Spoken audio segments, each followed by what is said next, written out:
Bien qu'une cinquantaine de parcs rythment le paysage de la Chine, les rives du lac Saint-Louis en représentent le véritable joyau. On y retrouve une concentration de bâtiments patrimoniaux, d'institutions, d'équipements culturels et récréo-touristiques à l'une autre pareille dans la région de Montréal.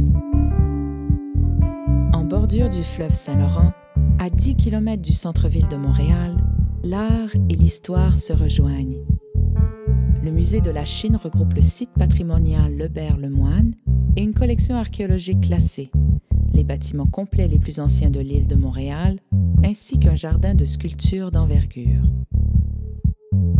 Le lieu historique du commerce de la fourrure à la Chine témoigne de l'apogée de l'industrie pelletière dans la région montréalaise au 18e et au début du 19e siècle.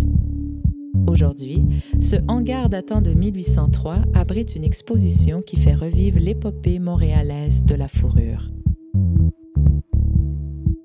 Le bord de l'eau et la piste cyclable forment l'armature du quartier culturel de la Chine, dont la vocation culturelle et récréo-touristique est largement reconnue.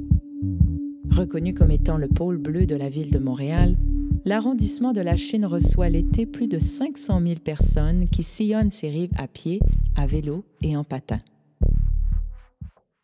Si l'eau marque le paysage de façon majestueuse, elle permet aussi le déploiement d'activités de plein air grâce à la présence de l'école de voile, du club d'aviron, du club de canoë de course et du quai de la 34e avenue.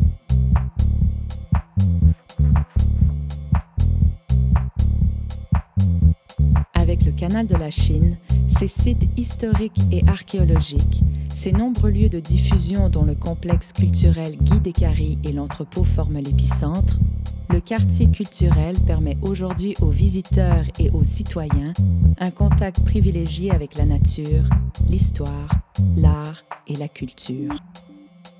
La Chine au fil de l'eau et de l'histoire, un arrondissement à découvrir.